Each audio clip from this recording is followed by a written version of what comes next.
Hello everyone, welcome back to English for Hospitality and Tourism class. And in this meeting, we will focus on how to give a tour guide speech for foreign tourists, especially for you that you will have to present information regarding a specific tourism objects in your area. So how to do it? So let's check it out.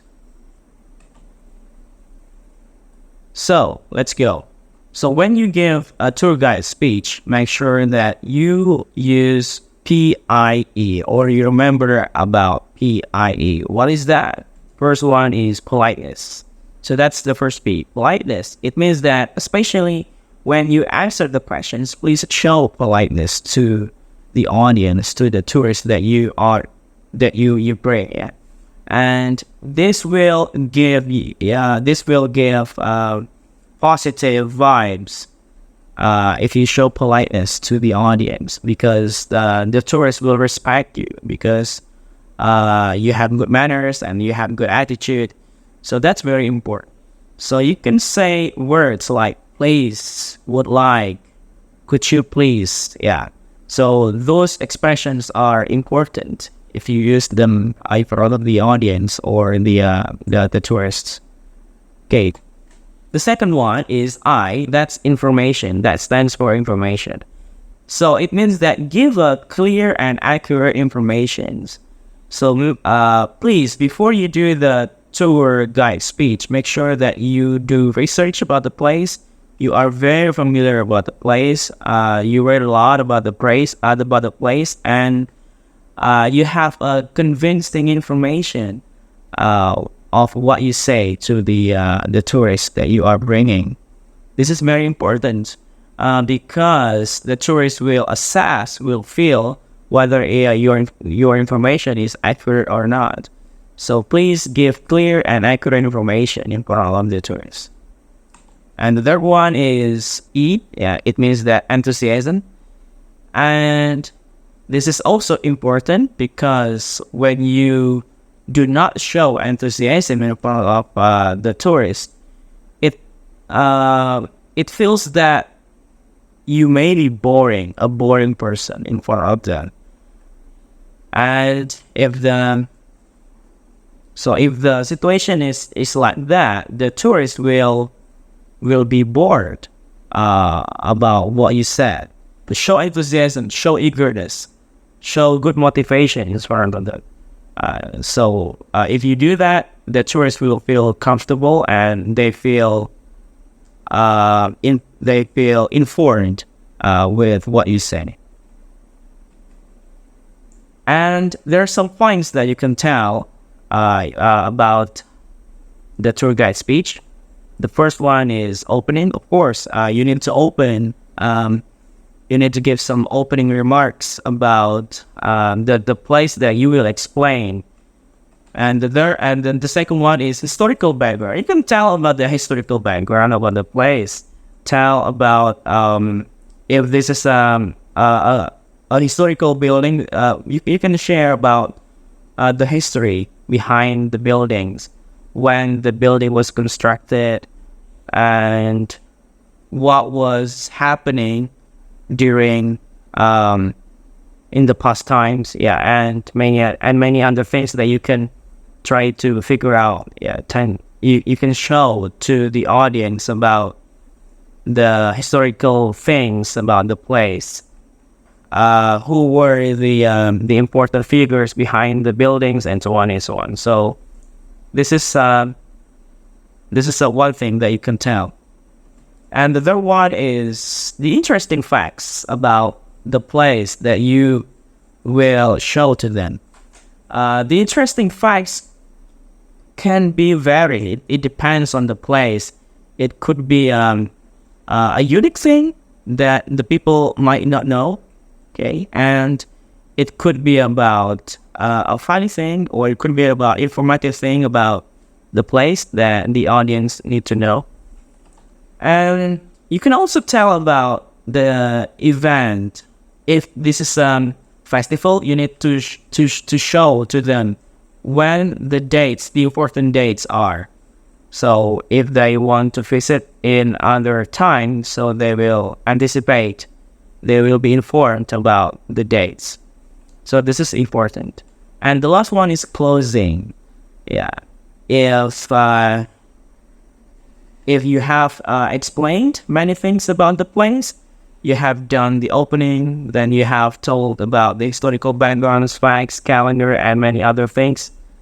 You can close your tour guide presentation about the place by giving a brief summary about the place.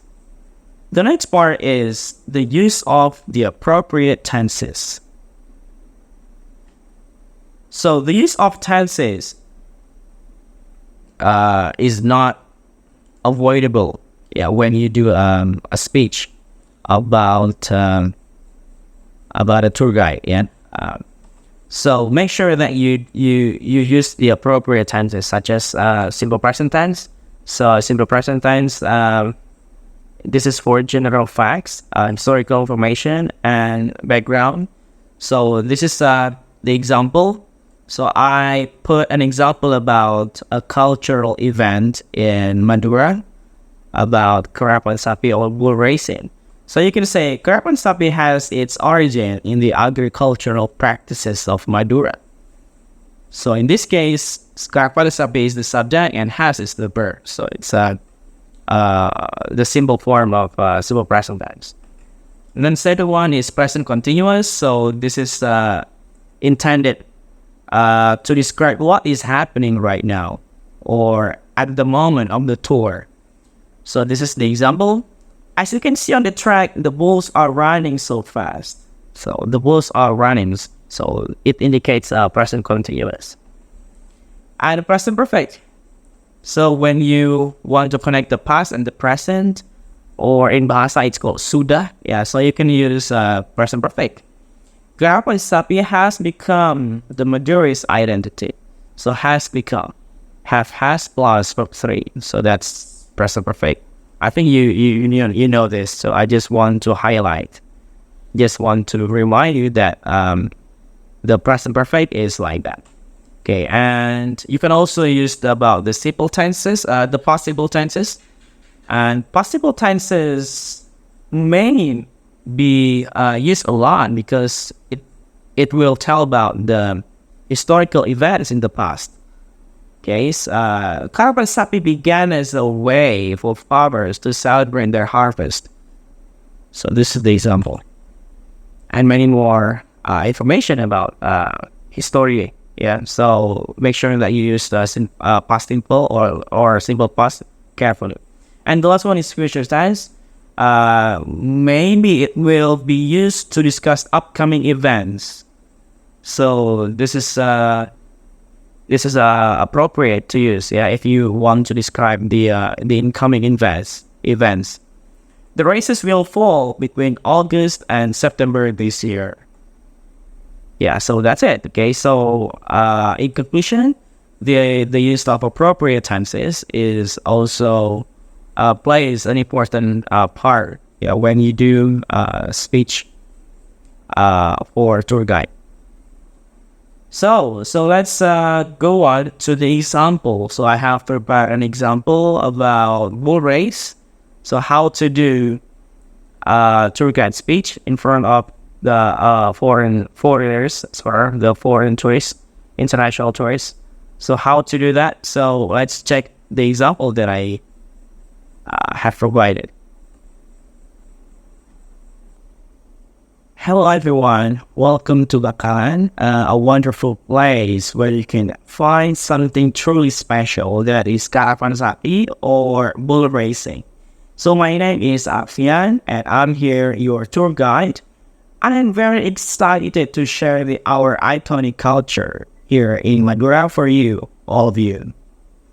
Okay, so today we're headed to explore Karapan Sapi. This is a tradition that has been a part of Bakalan's history for a very long time.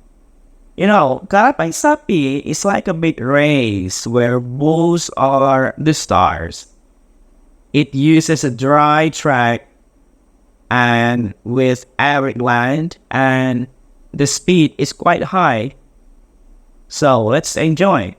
So let me tell you about the historical background about bull race. Okay, so Karabag Sapi began actually as a way for local farmers to celebrate their harvest. So the local farmers show gratitude. They show happiness to each other by celebrating them with a race, with their bulls, of course. And the farmers give entertainment to the other people. So let me tell you about the interesting facts about bull racing. So the first one about bull racing is, or in Karabag Sapi, the bulls are really good runners to compete in exciting races. The owners of the bulls give some herbs to make it healthy, to make it stronger. So they also give some certain massage to the bull. So this is very unique.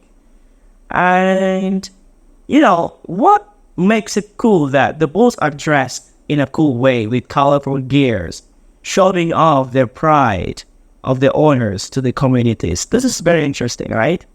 And also the second interesting fact is the bulls are ridden with skilled jockeys. And jockeys are often kids, not adults, of course, because the bulls are better with young riders, and you can see that the jockeys who ride the bulls cars, over there, okay, they steer the bulls using the voices and sticks of bamboo, so sometimes wigs. Okay, so that's very, very, very interesting to watch. So look at that, okay? And it takes a lot of skill. It takes a lot of practices before they join the competition. And the third one about the interesting fact is the community celebration. So Karabag Sapi is not just a race; it's also a big celebration to the local culture. So there are also local traditional musics, dances, and food. So you can enjoy the food also. You can enjoy the music. And if you are interested to see the upcoming events, so here's the calendar, the important dates. Same the dates. Karabag Sapi usually takes place during dry season because it needs a dry track.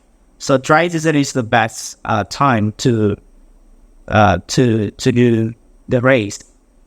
So it falls between August and September. So that's the dry season in Manua. So here we get ready to explore Karabag Sapi here in Bangalan. So remember, keep an eye on the heart and keep a distance. Make some distance between the fans and yourself. Make sure that you are in a safe place. So thank you so much. Okay, so let's watch the live race now. So let's go.